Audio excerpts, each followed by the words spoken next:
तिष्ठो दुष्टो आयन्तु मम शांतते दुर्तये सैकारको एते श्री सत्यनारायण व्रत कथा पंचोध्यायी भाषा टीकां सहितौ अतौ प्रथमौ अध्यायौ व्यासौ वाचौ एकदा नैमिषारण्य ऋषि सौनकादाय प्रवचन्यं सर्वे सूतं पौराणिकं खलु ऋषयौ वाचौ व्रतेन तपसा किं वा प्रावृत्ति वाञ्छितं फलं तत्सर्वं श्रोतुमिच्छां कथस्यो महामुने सूतौ वाचौ नारदेनं सपष्टौ भगवानं कमलापतिः सुरस्य यथावहं प्रचुरं समाहितौ एकदा नारदो योगी परानुग्रहकाक्षयौ पर्यटनं विविधानं लोकानां नृत्यलोकमागतौ ततो दृष्ट्वा जनानं सर्वनागसेवितानं नानायोनिसन्तनौ क्लेशानं सर्वकर्मभिः।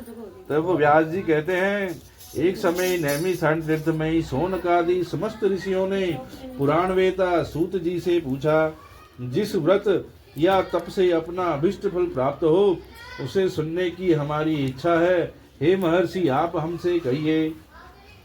तब सूत जी कहते हैं, इसी प्रकार एक समय नारद जी ने भी लक्ष्मीपति भगवान विष्णु से पूछा था। जिस प्रकार भगवान विष्णु ने देवर्षि नारद जी से कहा था उसे मन लगाकर सुनिए।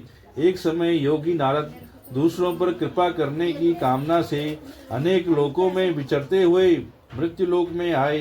यहाँ आकर अनेक योनियों में उत्पन्न सब प्राणियों को विविध प्रकार से क्लेशों से दुखी और स्वकीय कर्मों से क्लेशित देखकर इन प्राणियों का दुख किस तरह नाश हो, ऐसा मन में विचार कर तत्काल विष्णु लोक को चले गए। वहाँ श्वेत वर्ण चतुर्भुज शंख चक्र गदा पद्य तथा वनमाला से अलंकृत देवादिदेव भगवान श्री विष्णु को देखकर उनकी स्तुति करने के लिए उद्युक्त हुए। तब नारद जी कहते हैं, वाणी और मन से अगोचर रूप अमित शक्ति वाले मध्य तथा अनंत रहित रजोगुण से रहित गुणों को उत्पन्न करने वाले अखिल सृष्टि के आदिभूत तथा भक्तों का दुख विनाश करने वाले आपको बारंबार नमस्कार है। तब भगवान विष्णु ने स्तुति सुनकर नारद जी से कहा, हे नारद, आप क्यों आए हैं और आपके मन में क्या विचार है, मैं जानना चाहता हूँ।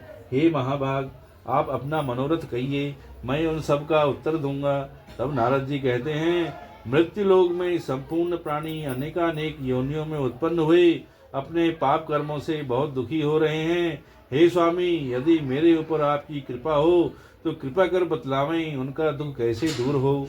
तब श्री भगवान कहते हैं, हे नारद, आपने संसार पर कृपा करने की कामना से बहुत अच्छी बात पूछी है। जिस उपाय से प्राणी मोह से मुक्त हो जाते हैं वह सुने मैं कहता हूँ। प्रभुत्व पुण्य को देने वाली स्वर्ग तथा मृत्यु लोक में परम दुर्लभ व्रत है। मैं आपके स्नेह से उस व्रत को प्रकट करता हूँ। सत्यनारायण व्रत विधि पूर्वक करने से प्राणी इस लोक में सुख भोग कर मोक्ष को प्राप्त कर लेता है। भगवान के ऐसे वचन सुनकर नारद मुनि ने कहा, हे भगवान, उस व्रत का फल और विधान क्या है? उस व्रत को किसने किया है? व्रत को किस दिन करना चाहिए? उसकी सारी विधि विस्तार से कहिए। श्री भगवान कहते हैं, यह दुख और क्लेश को शांत करने वाला है, धन और धान्य को बढ़ाने वाला है, सौभाग्य और संतान को देने वाला है तथा सर्वत विजय देने वाला है तथा जिस किसी दिन मनुष्य के मन में श्रद्धि भक्ता हो उसी दिन संध्या समय सत्यनारायण की पूजा करें। विप्र और बंधु बांधव सहित धर्म में तत्पन्न हो, सवाया नैवेद्य प्रसाद भक्ति से अर्पण करें। केला, फल, घी, दूध, गेहूं का चूर्ण लें। गेहूं के चूर्ण के अभाव में चावल का चूर्ण भी ले सकते हैं। शक्कर अथवा गुड़ लेना चाहिए। संपूर्ण आदि भक्ति भाव से एकत्र कर भगवान को भोग लगा दें। जन समुदाय सहित कथा श्रवण कर ब्राह्मण को दक्षिणा दें। तदुपरांत बंधुओं बांधवों सहित ब्राह्मण को भोजन कराएं। भक्ति से स्वयं प्रसाद भक्षण करें और नृत्य गीतादि गाते हुए रात्रि में जागरण करें। तदुपरांत भगवान सत्यनारायण का ध्यान करते हुए अपने घर जाएं। इसी प्रकार का आचरण करने से निश्चय ही मनुष्य की इच्छाएं पूर्ण हो जाती हैं।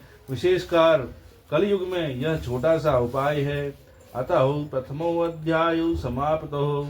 बोलिए सत्यनारायण भगवान की जय। श्रीमन नारायण नारायण नारायण भगवन नारायण नारायण नारायण श्रीमन नारायण नारायण नारायण श्रीमन नारायण नारायण नारायण भगवन नारायण नारायण नारायण अतौ दीक्षौ अध्यायौ सूतौ वाचौ अथ पक्ष्यामि कथयेन पुरादिजौ काशीपुरे रमे आसदीप्तो निर्धनौ स्तुभ्यो व्याकुलो भूत्वा नित्यं ब्रह्मभूतले दुःखितं ब्राह्मणो दृष्ट्वा भगवान् ब्राह्मणो प्रियो वृद्ध ब्राह्मणं रूपस्थं प्रपच्छं द्विजामादरतं किमर्थं वंशे विप्रं महि नित्यं सुदुःखितौ तत्सर्वं शोधमिच्छामि कथ्यतां दिसत्तमं ब्राह्मणौ वाचौ ब्राह्मणोऽपि दरिद्रं भिक्षातं मेव मे महिम् उपायं यदि जानासि कृपाय कथो प्रभो वृद्ध ब्राह्मणौ वाचौ सत्यनारायणं विष्णुवाञ्छितफलप्रदौ तस्यं त्वं पूजनं विप्रं कुरुषो वत्समं यत् कृत्वा सर्वदुःखेभ्यो मुक्तो भवति मानवो। तब सूत जी कहते हैं, हे ऋषियों, जिसने व्रत किया उस कथा को मैं कहता हूँ। काशीपुरी नामक सुंदर नगर में एक अत्यंत निर्धन ब्राह्मण रहता था। वह ब्राह्मण सुधा और तृष्णा से व्याकुल हो नित्य ही पृथ्वी के ऊपर विचरता था। ब्राह्मणों से अधिक स्नेह करने वाले भगवान उस विप्र को दुखी देखकर वृद्ध ब्राह्मण का रूप धारण कर आदर पूर्वक पूछे, हे ब्राह्मण, तुम भूमि के ऊपर अत्यंत दुखित हो क्यों भटकते हो? हे द्विजोतम, मैं उसका सारा कारण सुनना चाहता हूँ, कहिए। तब ब्राह्मण जी कहते हैं, मैं अत्यंत दरिद्र हूँ, भिक्षा मांगने के लिए पृथ्वी पर भ्रमण कर रहा हूँ। हे प्रभु, यदि मेरी दरिद्रता दूर करने का उपाय जानते हो तो कृपा कर बतलाइए। तब वृद्ध ब्राह्मण ने कहा, सत्यनारायण विष्णु मनोरथ सिद्ध करने वाले हैं। हे विप्र, आप उन्हीं का पूजन करें जिनके करने मात्र से मनुष्य समस्त दुखों से मुक्त हो जाता है। विधि पूर्वक व्रत को बतलाकर वृद्ध रूपधारी सत्यनारायण भगवान वहीं अंतर ध्यान हो गई। वृद्ध ब्राह्मण ने जिस व्रत को कहा है उस व्रत को अवश्य करूंगा, ये सोचते हुए रात्रि को निद्रा न आई। प्रातः काल ही उठकर वह विप्र सत्यनारायण का व्रत करने का संकल्प कर भिक्षा मांगने के लिए चल पड़ा। उस दिन विप्र को बहुत धन की प्राप्ति हुई और उस धन से बंधु बांधवों सहित उसने सत्यनारायण का व्रत किया। वह ब्राह्मण उस व्रत के प्रभाव से समस्त दुखों से मुक्त हो संपूर्ण संपत्ति से पूर्ण हो गया। उसी दिन से प्रत्येक महीने व्रत करने लगा।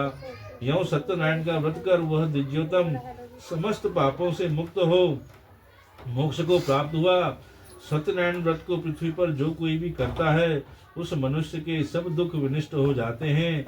इसी प्रकार भगवान विष्णु ने नारद जी से कहा, हे ऋषियों, मैंने यह व्रत आप लोगों को सुनाया और अब क्या वर्णन करूं? यह सुनकर ऋषि मुनियों ने कहा, हे मुने, उस ब्राह्मण से सुनकर इस व्रत को पृथ्वी पर किस किस ने किया वह हम सुनना चाहते हैं, हमारी विशेष श्रद्धा है।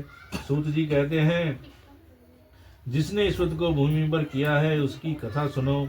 एक दिन वही श्रेष्ठ ब्राह्मण धन और ऐश्वर्य के अनुसार स्वजनों बंधुओं सहित व्रत करने को उद्युत हुआ।